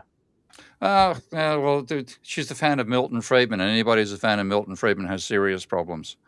Now, here's a question I got for either one of you. Do you think the relationship between Friedman and Pinochet, is his name Pinochet? Pinochet. Yeah. Pinochet. Yeah. Do you think that's overblown in history? How he's was assisted him? Because I read a blog by a young student, little buddy of mine, where he emphasizes that relationship's quite overblown. I of course replied to it, correct. I don't give a shit about that. His resurrection of the quantity theory of money. That's my problem with him. But as for the Chilean dictator, do you think that relationship's just overblown to smear Milton Friedman's name by some people on the left? Chile was pretty brutal, and like that was deliberate, undermining of a democratically elected leader. The Americans financed part of what they did was they financed truckers to enable truckers to go on strike and still be able to buy goods and services. And that strike undermined the legitimacy of the Pinochet government. And then they're not the Allende government. And then the Americans backed the coup by Pinochet, which involved mass executions and so on. And then the Milton Friedman and friends turned up to say, we can tell you how to run your economy more successfully than the socialists were going to do. So I don't know Milton Friedman didn't cause the whole thing, but he took advantage of it. And it was, the classic, you literally executed the leader of a democratically elected party and invaded and overthrew them. So, it was an incredibly brutal experience. And Milton Friedman, there were no qualms about moving in after that horrific period of extermination of political rivals of Pinochet and friends occurred. So, Latin American history is something, you look at it and it's so damn brutal and bloody. And I remember one of the fascinating things I learned from working with some Argentinians is the scale of wealth inequality in Latin America. And apparently there's a great paper in the Festrit book for Jeffrey Harcourt by an Argentinian economist. Can't drag his name out of back of my brain right now, but it was a brilliant paper. And he said that in America, the percentage of consumption that is workers' consumption is about 70%, and the percentage that was capitalist is about 30%. He said in Latin America, it's the reverse. 70% of consumption is capitalist consumption, 30% is workers' consumption. So that's the scale of inequality. That's going back 20 years. It's probably just as bad now. So there's the inequality and the unresolved conflicts in Latin American politics are just brutal, certainly compared to Asia, where you can get those massive inequalities as well, but there's more of a shared sense of an Asian culture in each of the countries that I've been to, whereas Latin America, it's the wealthy versus the poor, and it's always ending up in class conflict and violence. I actually think evolution that Trump should just take over Cuba, give it to Mark Rubio. Let's face it, the Cuban people, beautiful people, their country's a shithole. So just make it less of a shithole, make it an American shithole, which is a shithole in itself for the most part. Sorry, Mike. Boston's nice. I'm thinking about giving it back to the mafia, like in the 50s. They had nice casinos and hotels. Oh, yeah, that's right. They threw out a leader who was casino-based in the revolution, and now we're going to get an American casino-based person trying to take it over. I didn't think of that, but yeah, that's right. That's okay. Yeah, Batista, was it Batista? And the mafia basically ran Cuba, and now the mafia is running America and talking about taking over Cuba again. I just don't want to wake up to the prospect of an American invasion of Cuba. Listen, evolution, if they stop the sanctions, then there's the country will start prospering and Rubio won't become its dictator. That's not going to work for the American empire. Let's keep it in the shithole state and make Right. America great again. Right now, the thinking I'm hearing in early days is that Rubio is the front runner to succeed Trump. It's not Vance. The other advances, yeah. Yeah, I right now the way since the Iran war, I know it's going to be a slaughter in the midterms down there. The next If they get election, that far, that's November. I mean, how far in far future do you think you can survive? But anyway, well, 8 months. if anything, see, here's the thing. I'm not worried about the Iran war because I know Trump's a pussy. And if it gets a little too hard for him, he'll just say, "Ah, we won," and they'll leave, right?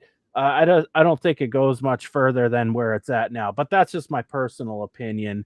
But when I think to the next election, I'm not too sure. I know the midterms, it's probably a Democrat, bit of a landslide. And then as for the next election, it's like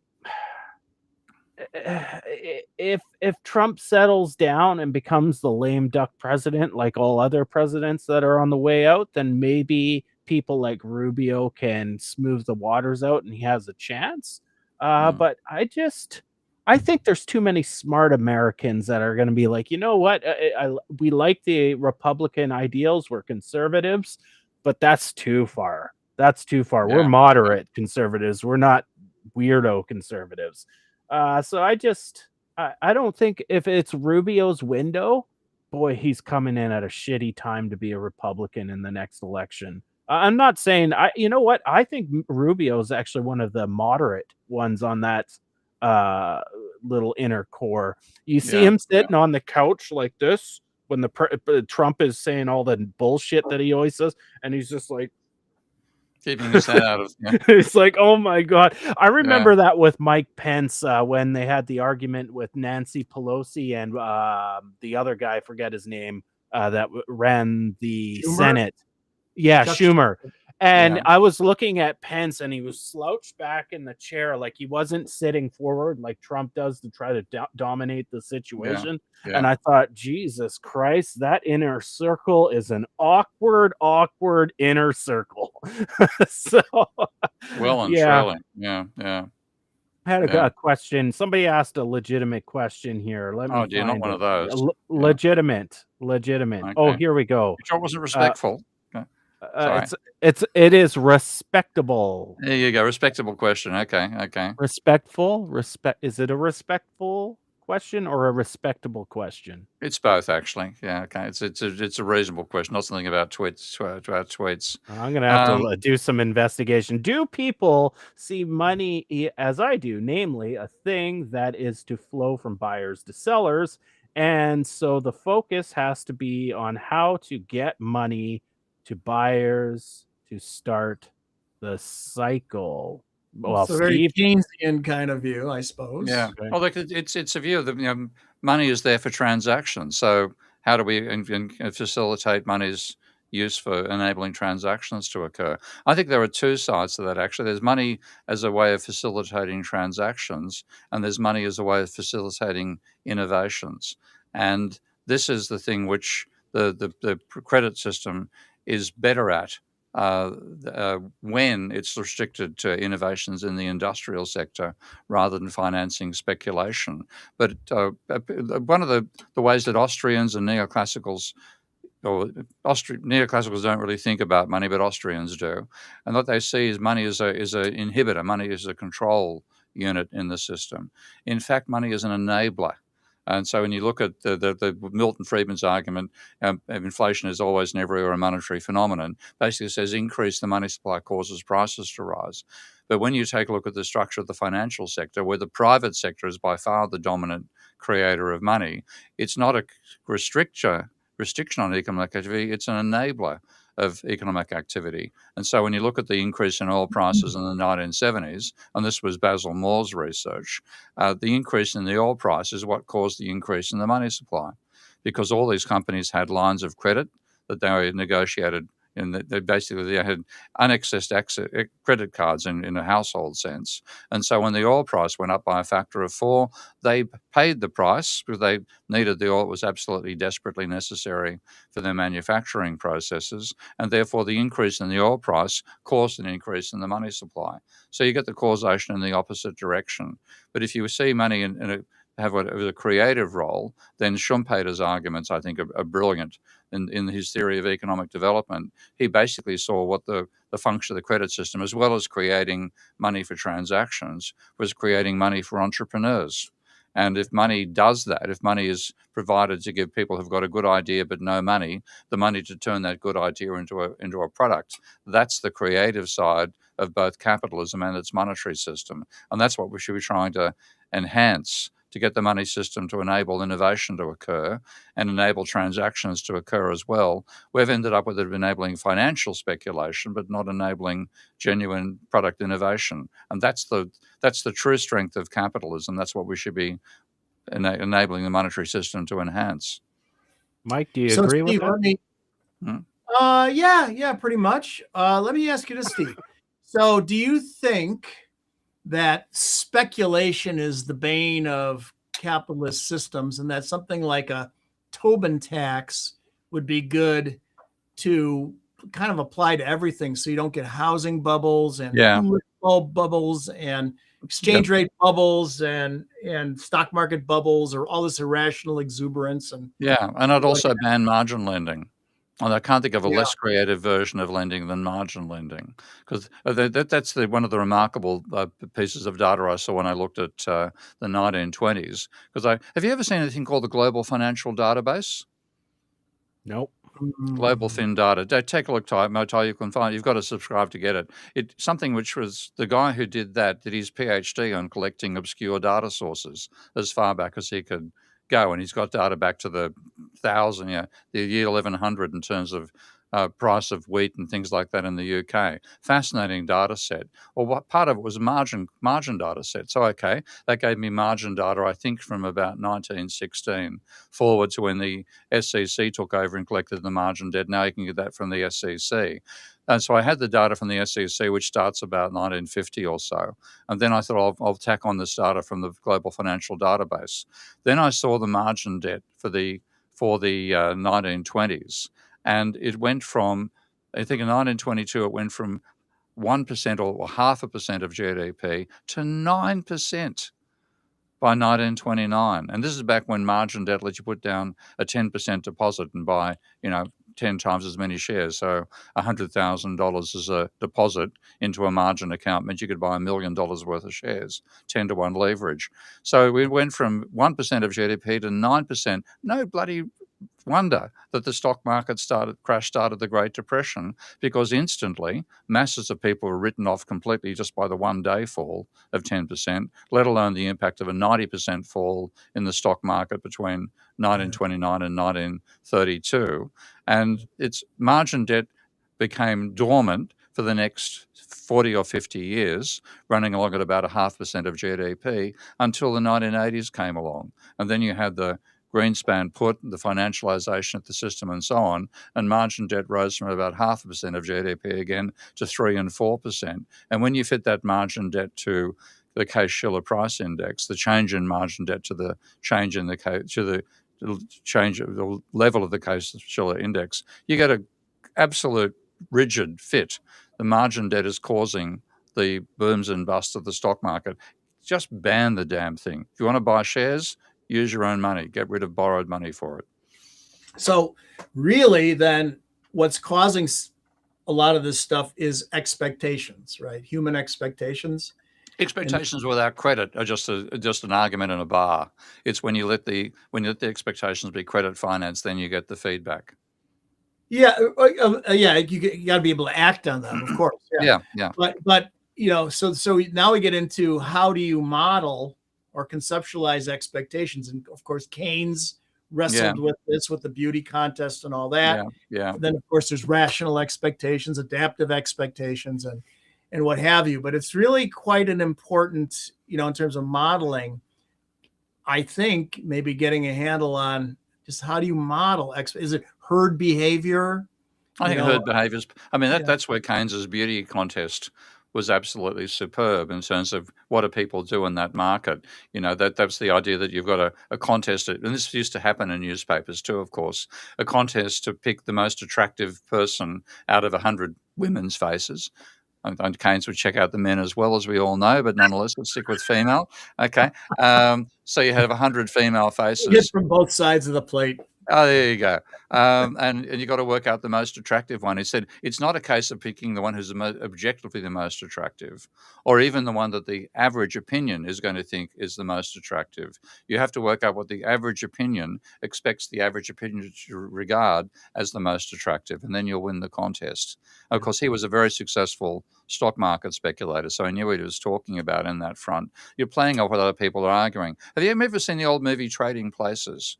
Yeah, of course, Dan Aykroyd. Brilliant. Yeah. Oh, look, I might even sit down and watch it just Eddie for sheer Murphy. pleasure at the moment. Yeah, and like what that was all about. You know, when Eddie Murphy came off from being a con man pretending to have no legs, ended up being it swaps places with Dan Aykroyd by that experiment by the two evil personalities at the top. It's all about what people are going to do. What are the Don traders Amici going to do? Don Right? Amici and Ralph Bellamy, two old time Hollywood actors. Brilliant show. I mean, that's we should. And who had a cameo there? What's the woman's the female actor? I can't think of her name straight away, but she was in.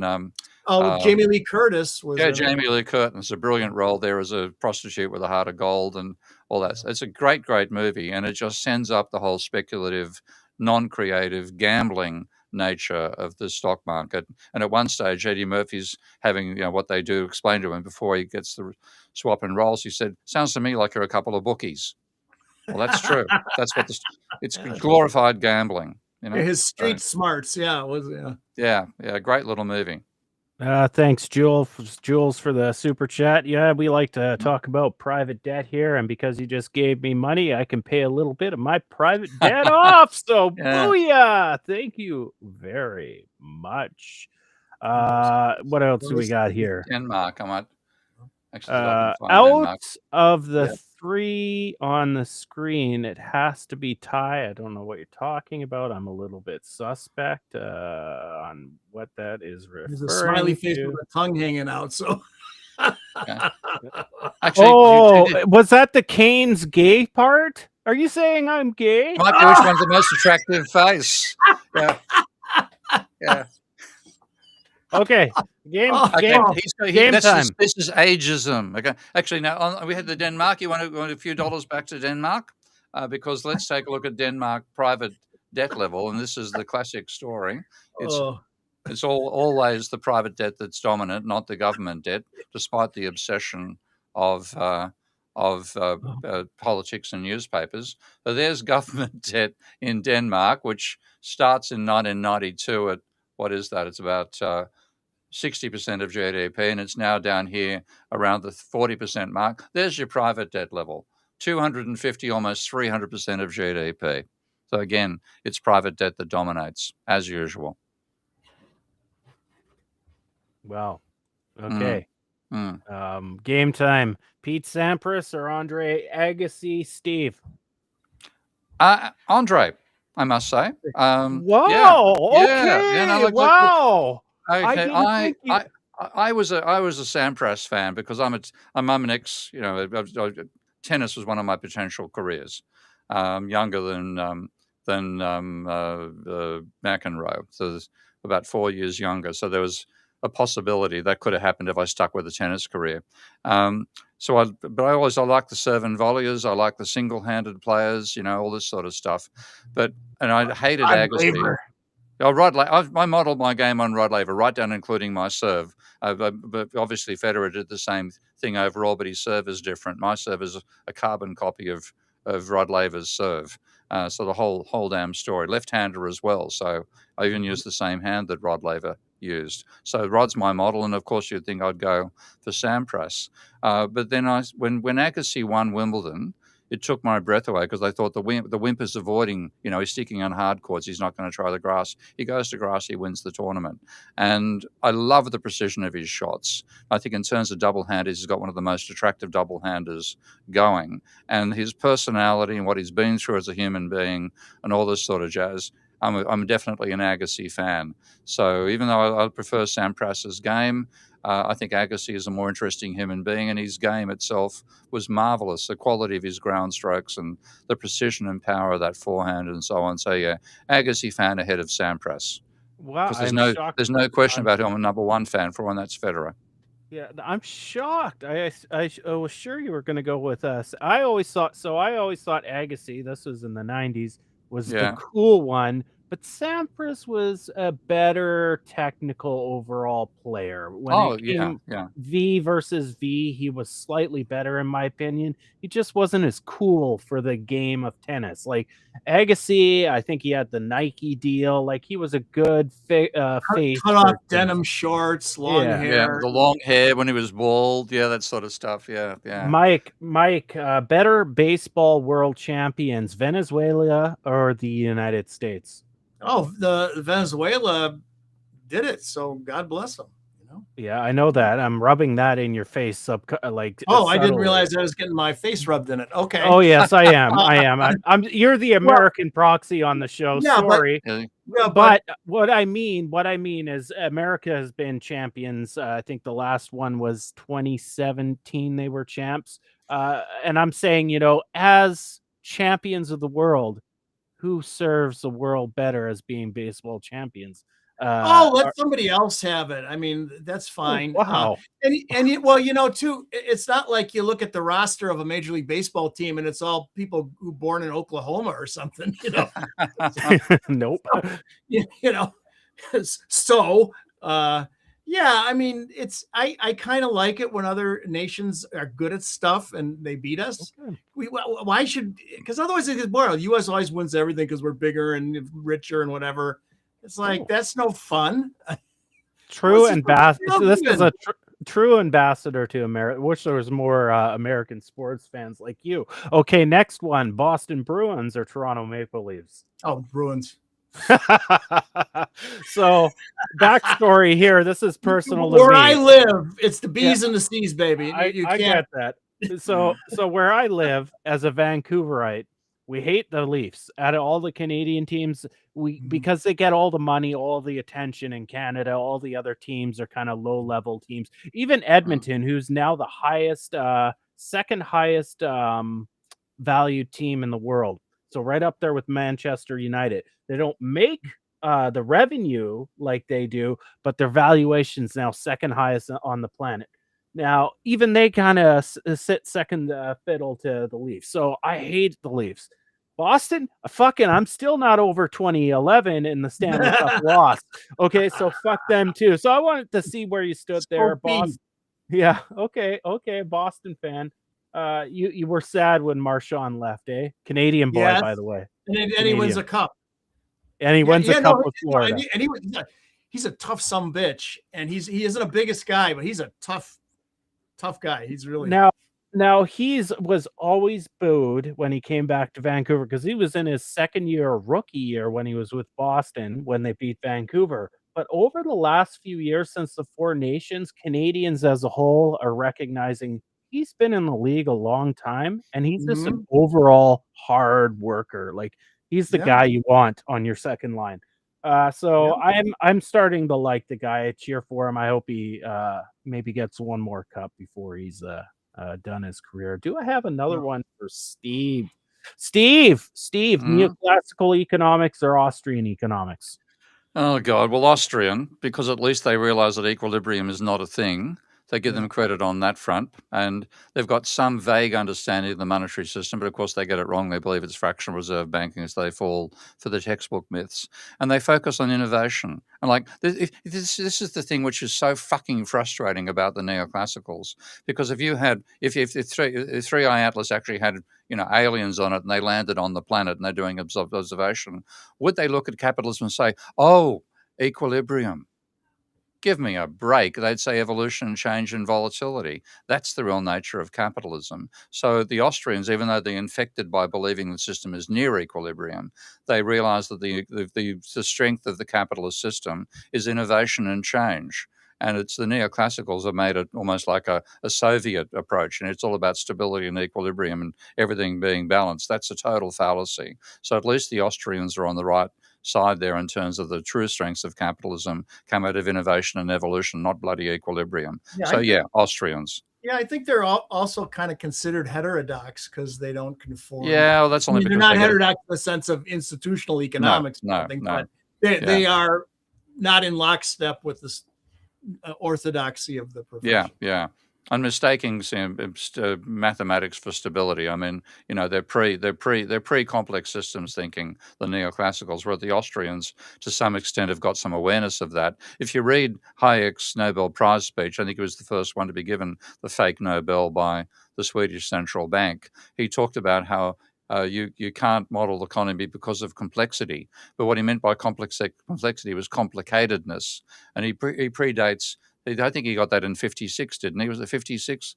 When was the Nobel Prize invented? 69. 69, okay, got it wrong. Okay. Well, that's after Lorenz. So Lorenz is 63. And we realized complex systems are basically simple systems with complex behavior. So he wasn't up on that, but he did talk about complexity, non-equilibrium, and so on. So that's an advantage of the Austrians over the neoclassicals. Mike, in this current time, not the end of the world, but this present time, what's more important to you in life, your smartphone or your ham radio? Ham radio. Absolutely. Yeah. Whoa. That's going to survive. Yeah. No. Analog. Now, keep in mind, the question is focused on present day, not about end of the world stuff or past nostalgia. What is more important to you in your life right now? The smartphone or the ham radio? Well, I use the smartphone more than the ham radio for convenience purposes, but I can do everything on the smartphone on my laptop. This just in, Mike doesn't really like ham radios as much as he's been letting on this whole time. This is also a radio, by the way. Just saying, it's just a different part of the spectrum. The electromagnetic spectrum. Yeah. Okay. Anyway, so trap. That was a trap. You trapped me. Okay. I did. I'm working on my interviewing skills and Fox News reporter skills, where I trap people. I think that's nicely done. Yeah, that's I think that's all my games for today. So make sure you hit the like button, subscribe, hit the notification bell if you're watching this video after, because we won't be live or here anymore. Leave a comment underneath the video. I think that's about it. Steve, any final words? Mike, any final words? No, I hope we don't wake up and another country's been invaded next week. That's my one prayer. Peace to all. Peace to all. Yeah, a piece of this and a piece of that. I think that's what I'm enjoying right now, watching genuine Trump derangement syndrome, which is what happens to people who believe Trump is going to do what he said he'd do, realizing that that's total garbage, and you're getting whatever pumps his ego up and whatever gives him attention. That's what he actually ends up doing. So it's watching the real sufferers from Trump derangement syndrome experience it. So it's a lot of fun to watch with all the right wingers. There was Marjorie Greene and is now anti-Trump. Marjorie Taylor Greene, yeah. Rick Fuentes, is it, who's become anti-Trump, and the guy resigned from his. So it's watching it's not the rats banding the sinking ship. It's people realize they're being kidnapped on the Lolita Express and they're getting off the damn thing. So that's at least a bit of fun to watch.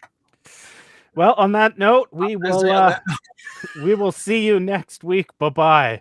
Bye-bye. You are now relearning economics.